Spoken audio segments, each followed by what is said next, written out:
Hi guys, in this lesson, we're going to create a real-world Xamarin Forms application, and we will consume these RESTful APIs inside the Xamarin Forms application. So let's start our work.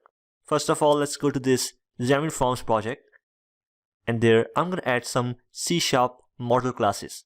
But before this, just right click on the project and just create a new folder and name it models. Now inside this models folder, I'm going to add few model classes. But before adding the model classes, let's jump back to the Postman. And let's start with this account section. First of all, we will open this register endpoint. And there you will see that in order to send this register request, we need to pass this JSON data. So I'll copy this JSON data and just head over to the website, that is json2csharp.com. And there, just paste this JSON data. And now generate the C# properties from this JSON data. And here we go. Now let's switch back to the Visual Studio. There I'm going to add a model class in this models folder. And let's name this class to register. Now we need to make this class public.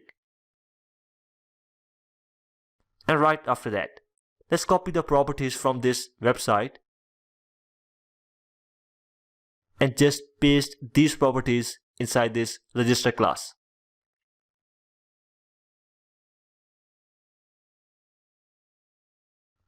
Now let's go back to the Postman, and this time I'm going to open this login endpoint. And in order to send the login request, we need to pass this JSON data. So we'll simply copy this JSON and head over to the website. And there, I'm going to add the JSON data and simply generate the C# properties. Now inside the Visual Studio, just add a class.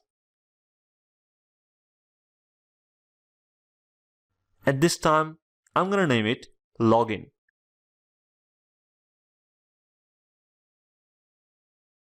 Right after that, just copy the properties and paste it here.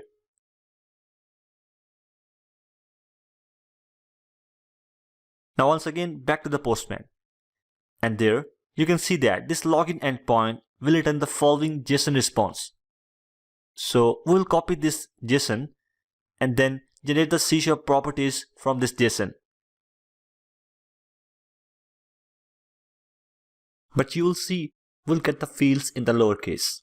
If you want the Pascal case fields, then just check this box and again generate the properties.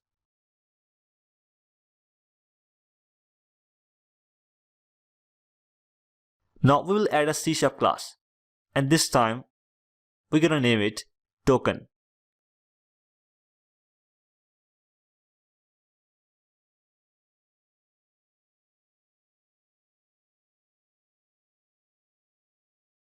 Then add these properties inside this class. Alright, so far we have added the model classes for account section. Now let's continue our work in the next lesson.